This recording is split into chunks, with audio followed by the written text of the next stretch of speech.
Thanks for clicking on Wayne.com for this playoff edition of Inside the Zone. I'm not so sure how long the playoff editions will continue on, unfortunately, because well, here's a bold prediction: we will be back next week, and so will the Komets. How's that? How is that? You know what? That is kind of a bold prediction because they kind of squandered home ice, losing both games at home, and now the next three, if necessary, will be in Cincinnati. Yep. What makes you think that the Komets not only can make this a series, but could win this series? Because I know we were talking off camera. 5, 6, 7 things, okay? Okay. There's 12 guys who are learning. This is their first playoff games. They're learning how to play in the playoffs. I think they will be much, much better on Wednesday, okay? We don't know if Brad Thiesen's going to be in goal for Cincinnati. Makes a huge difference. Even if he is, I think the Komets can win that game. There is no home ice advantage for Cincinnati. The Cubs are in town to play the Reds. There'll be less than 1,000 people at each of the games. There might even be more Komets fans than Cyclones fans there Friday, Saturday. I just think the Komets are going to keep getting better here. I think Pat Nagel's been really solid in goal. He has not been the problem. I think they're going to make some adjustments personnel-wise that are going to make a difference. And they're going to have – eventually they're going to get tired of people telling them go to the net, and they might actually go to the net. And that might make a big difference. So there's 5 right there. Okay. Easy things to change. Just a full list of things to check off. As far as special teams, that has been a huge bugaboo. You talk about 2 one-goal games, and in each of those games they gave up a shorthanded goal. Bad shorthanded. Not even great individual efforts. On Friday it was nasty. Yeah. So tell me, what did the Komets do to get special teams back to the level where we saw they're at the top of the ECHL, both in power play and penalty kill in the regular season? It started to be a problem maybe later, last month of the season. But how do they get back to being more efficient on special teams? How key is that in this series? I don't know what they're going to do. They're going to try something. Gary will figure it out. I guess I would like to see them try dumping it in more and then go outnumber them, outwork them. The biggest thing about power play is you have to outwork the other guy's 4 players, and I haven't seen that happening. And you get back to the basics. You don't get more fancy, you get simpler. Like I said in the column to start the series, the team that does the simple things the best is going to win. I mean, it really is. You don't try to increase the degree of difficulty. You make it simple and you stick to those things and you do those things right. And that's not what they're doing. They're making things hard on themselves. What are some of the things that they can do to simplify what their approach is so far? How about just dump and then go bang? Keep it every time in, dump it. I don't care if it's 3-on-1, maybe, just to get in the mindset of dump and go bang, and they have not taken advantage of Cincinnati's smaller defensemen. The Cincinnati's done a fantastic job of moving the puck before they get there, which means the dump-ins haven't been very good. Andy Isles, 0-3 against the Komets during the regular season. Brad Thiesen, 4-0-1, and obviously 2-0 in the playoffs. What do you take away from their goaltending situation? I mean, how big of a deal is it if Brad Thiesen is playing in goal for the Cyclones or not? I don't think it is, because you still have to do the same things to be effective against both of them. You've got to get traffic in front. You've got to get some greasy, gritty, some jam goals, as Gary likes to say.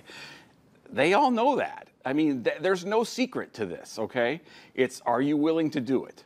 Are you willing to go in and maybe get a bloody nose? I mean, are you really willing to go stick your nose in front and risk getting some physical abuse to make a play, to get to a rebound? I mean, and even then, you don't have to be the Hulk to do it. Konstantin Shafronov was he was always one of the smallest, if not the smallest player on the ice, but he got all those goals all the time.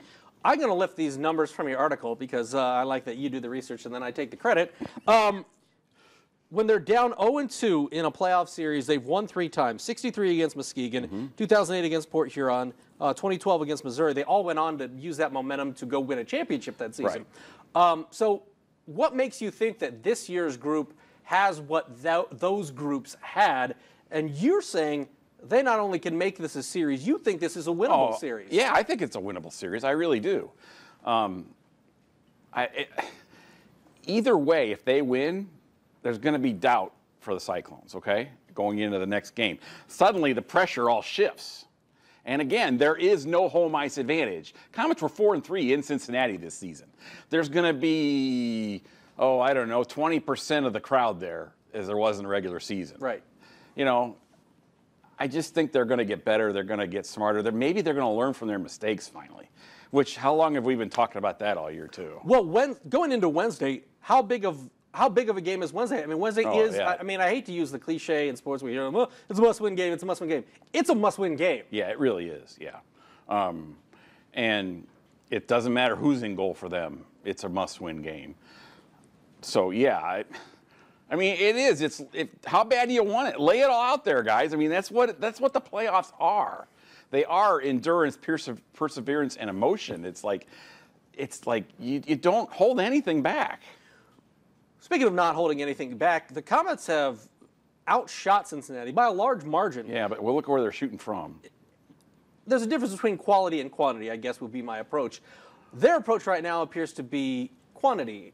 Do you think that will change heading forward in the series? Or are they just going to try and pepper the goal with as many shots as they can get? I think it has to. I mean, playoff series are won in the paint at both ends. And you've got to get there. You just have to. How many times have we seen guys shoot from 30 feet wide on the wing, and it's like he sees it clearly because there's nobody near? Or you never see them bring it across the blue line and then cut toward the middle anymore. It's like you have to really sacrifice and pay the price to get goals. And I'm not saying Cincinnati's been great at that. They've been opportunistic. But let's face it, if the Komets don't give up turnovers, they're up 2-0 here, easily. Well, it's funny that you say opportunistic because that was a word you used last week. That was a word we heard from Sean Sidlowski in practice. It was a word we heard from Gary Graham. Was opportunistic. They're not great, but they're opportunistic. They make the most of the opportunities. They let you beat yourself, and that's what the Cyclones have done. They've allowed the Komets to beat themselves in certain instances so far in this series. Yeah, and I think Cincinnati's played extremely well. I don't want that to be seen as denigrating their effort at all. They've played the smartest game you can possibly play in the first two games on the road against a top seed like that. That's what you have to do. You have to let them make the mistakes. Well, the Komets haven't really put any pressure on them either. And if they put the pressure on them, they're going to succeed. If they keep it 5-on-5, the Komets have a much, much better chance to win. I mean, you take away the power play goal, you take away the two shorthanded goals, and it's probably 2-0 Komets right now. That's probably true, but you can't take them away. Oh, I know. One in each game. But you can correct that. This is true. This should be corrected, and I imagine Gary Graham is working overtime trying to make that happen. He doesn't even have to work overtime. What do you have to do? Just stress the point? I think you might have to make a personnel change there. I think that the power play is like the one thing I think where it makes a big difference if the guys haven't been here for a while. And then you're trying to put them in there and get them together and instinctually do stuff. I think that could be one thing. I mean, if you're for the next 2 days in practice, we're doing power play. We're just doing power play. Relax. We're just doing power play, The season comes down to Game 3 on Wednesday night. Yep. So what are you looking forward to that's going to give you an indication on Wednesday night, maybe in the first period, that the Komets have come to play, the Komets are making a stand, that their season is not over, and that they can compete with the Cincinnati team and win this series? I want to see the Komets do exactly what Cincinnati did in the first two games here. I expect Cincinnati to come out firing. I mean, they're going to be skating so darn hard. They may slip and slide all over the place, because they're going to be trying to move that fast. Komets play smart, defensive, and then take advantage of the opportunities just like that because they will be there. They will be there. I expect Mike Embach to have a huge game on Wednesday. He loves playing down there. He goes nuts down there. I just expect them to play as a group. I don't want to see this individual stuff, and I think they will. I think they will learn from that. I think that's part of maybe the biggest thing they'll learn from the first two games is we really got to play as a group, and we can't keep reacting to all the stuff that Cincinnati initiates or retaliate. You can't. You just can't. Before we go, I want to ask you this one question because when he was here, I never really saw Tommy Mealy as a guy that could be that efficient of a scorer, be that big of a scoring threat. You're talking about Okay, well, he picked him up for the playoffs at the end in what, the 10-11 season? 2000. And 11-12, Yeah, he yeah, started the yeah. season here. He played 52 games with only 7 goals. Right, but that year. was his role. Well, he that's was true. the checking line guy with JC was that Thorne? He was the 10th forward. Well, The 10th forward with, remember there was Kaylee and JC and Stefan Thorne. And that kind of then cycled he it. was the 10th forward. did you see it? I mean, did you see that he had the ability to be like an ECHL scoring option? He always had the speed. Okay. And Tommy has changed his way of playing, too. He's bigger. He's stronger. He's got better hands now.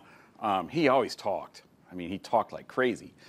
But you got to remember, he was the 10th forward. He was getting 3-4 shifts a period, okay? Mm-hmm. And he had a limited role.